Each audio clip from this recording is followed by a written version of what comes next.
Assalamualaikum warahmatullahi wabarakatuh. Baik, izin memperkenalkan diri. Nama saya Salsadila Pikaria sebagai mahasiswi di Sekolah Tinggi Teknologi YBS Internasional Tasikmalaya. Nama saya Salsadila Pikaria, Prodi Teknik Informatika dengan kelas reguler pagi.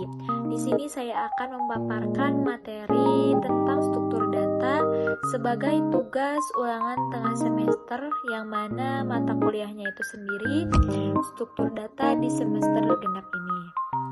Nah, struktur data. Nah, kalian udah pada tahu gak nih struktur data? Jadi kalau misalkan kalian belum tahu, ayo kita belajar bareng sama-sama. Apa itu struktur data? Struktur data yaitu cara menyimpan dan mengatur data dengan menyusunnya secara terstruktur pada sistem komputer atau database yang memudahkan dalam akses. Nah, secara teknis, data yang berupa angka, huruf, simbol, dan lainnya ini ditempatkan pada kolom-kolom dan susunan tertentu.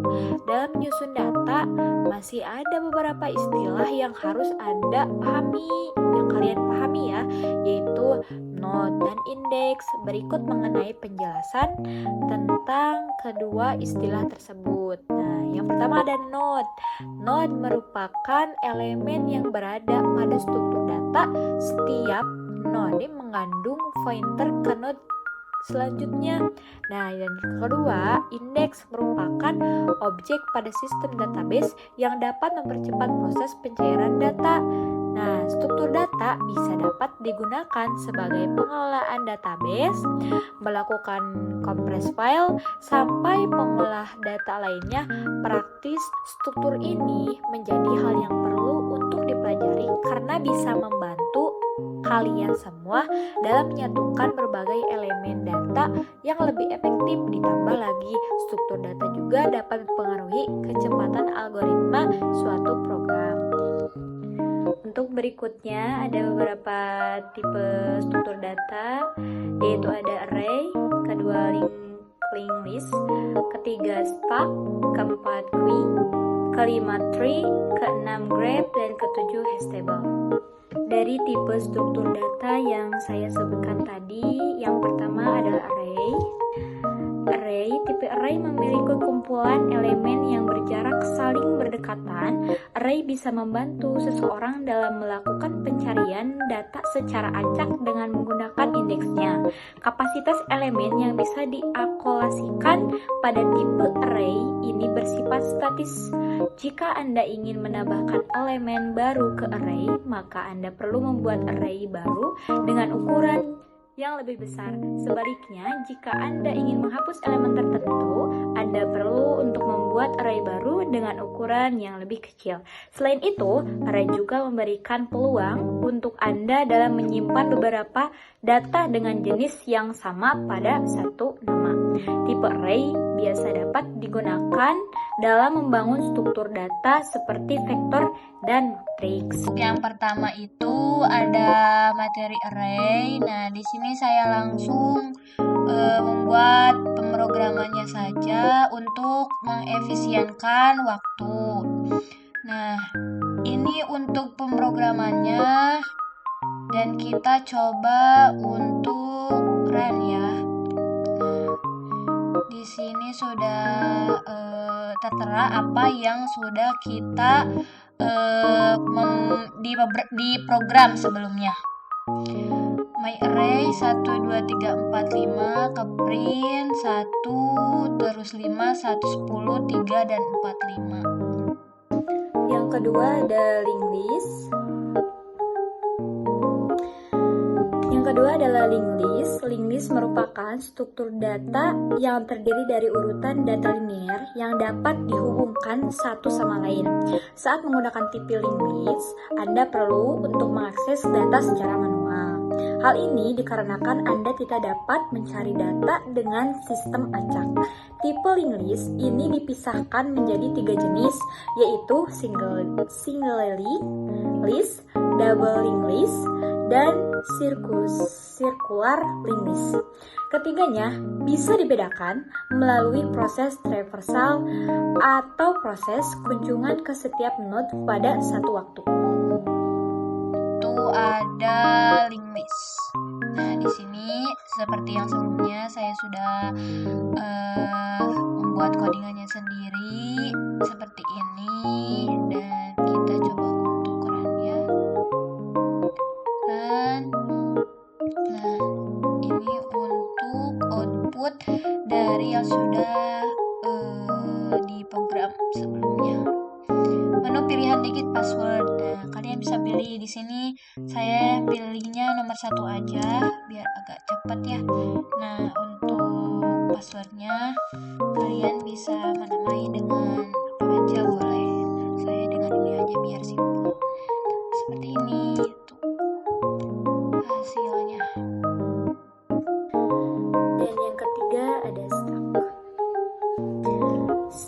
Stack merupakan tipe struktur data yang linear dan mengikuti urutan yang tertentu. Urutan tersebut yang digunakan yaitu LIFO, last in first out, atau FILO, first in last out.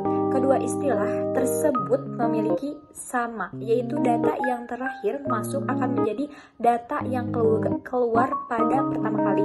Sebaliknya, data yang pertama masuk bisa menjadi data yang keluar terakhir.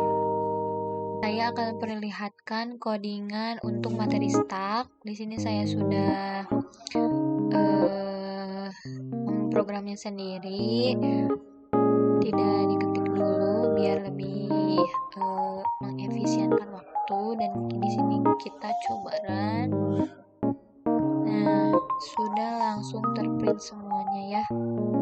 Elemen paling atas stop stack C, elemen paling atas stop stack setelah modifikasi D, jumlah elemen dalam stack 3, stack kosong true. Nah, seperti itu.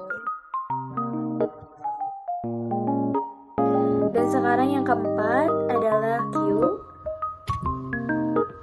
Q yaitu tipe struktur data linear yang dapat mengikuti urutan tertentu, yaitu FIFO, first in first out. Jadi data yang masuk pertama kali merupakan data pertama kali diambil. Gambaran sederhana yang menjabarkan tipe ini adalah ketika orang yang sedang mengantri.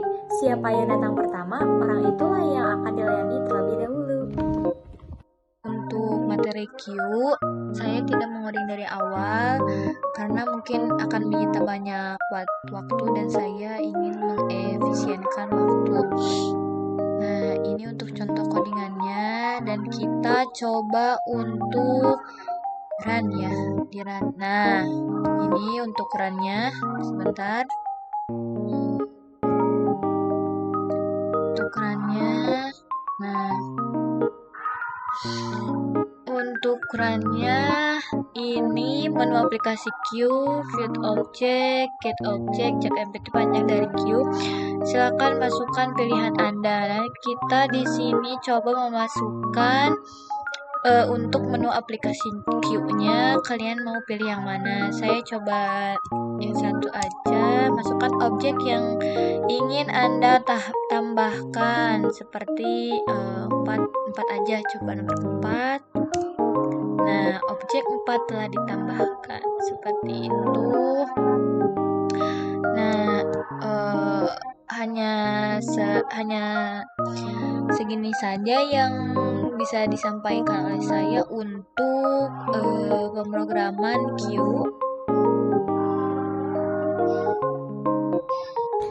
Dan yang kelima ada tree. Tree merupakan tipe struktur data yang mempunyai bentuk seperti pohon. Tipe tree efisien dalam menyimpan data secara hierarkis. Dikarenakan dapat disusun dalam berbagai level, jadi tipe ini sering dianggap sebagai kumpulan node yang paling dihubungkan. Setiap node dapat berisi beberapa data atau link yang bersumber pada node lainnya. Beberapa istilah yang ada pada tipe tree yaitu root, node terdapat pada tingkat paling atas, child node turunan pada setiap node, parent node yang mengandung subnode, siblings, node yang bersumber dari parent node yang sama, leaf node yang tidak mempunyai turunan lagi.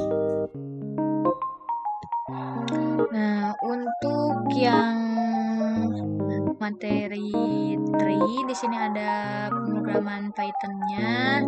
Saya juga sudah memprogramnya karena mungkin kalau misalkan dari awal pasti agak lebih menyita waktu. Nah, ini untuk pemrogramannya dan coba kita run ya. Nah, run. Sudah ada tertera 5, 9, 10, 12 di print dari root node 12, root insert 10, root insert 5, root insert 9. Seperti itu. Dan yang keenam ada graph. Graph merupakan tipe yang mengandung beberapa node yang saling terhubung. Node pada tipe graph juga dikenal sebagai simpul, jadi setiap garis dapat saling menghubungkan dua simpul. Biasanya, tipe ini diperlukan sebagai cara dalam menunjukkan jaringan tertentu. Misalnya, seperti jaringan telepon, graph, GPI. Tipe graph ini dibedakan dua jenis, yaitu directed graph dan undirected graph. Directed graph yaitu setiap garis dapat terhubung ke semua simpul. Sedangkan undirected graph yaitu tidak semua simpul akan terhubung dengan garis jika sebuah simpul tidak dapat terhubung dengan simpul lainnya. Maka disebut dengan isolated vertex. Untuk graph juga saya sudah memprogramnya di Python. Nah, seperti ini, lumayan panjang karena saya juga sebelumnya juga ingin mengefisienkan waktu. Kita coba run. Nah, di sini juga sudah terprint ya. Nah, A B C D, coba cek dulu A B C D, A B C D, A C D, A C D, A B C D. Nah, sudah di program ya guys, teman-teman. Nah, di print of caps dan grep di awal sampai akhir seperti itu. Dan yang terakhir adalah hastable. Hastable merupakan tipe yang digunakan dalam menyimpan data secara asosiatif. Tipe ini dapat menyimpan data dalam bentuk array. Hal ini memungkinkan Anda dalam mengakses data secara lebih cepat karena cukup menggunakan indeksnya saja. Operasi utama yang dapat digunakan dalam hastable yaitu search untuk mencari elemen, insert untuk menyisipkan elemen, dan delete untuk menghapus elemen. Contoh penggunaan tipe hastable yaitu untuk mencari data, nama, dan nomor telepon. Untuk materi terakhir yaitu materi hastable yang ketujuh. Di sini ada pemrogramannya. Saya yang terakhir ada materi 7 yaitu hastable. Saya tidak memprogram dari awal, jadi langsung aja dan coba kita run ya. Kalau belum disimpan dulu, terserah namanya apa.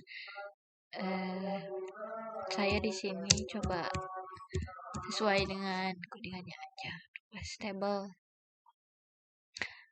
Sudah ini apa sih, otomatis ya, print otomatis. Nah, kalau misalkan ininya mau ini juga boleh, diganti juga boleh ya.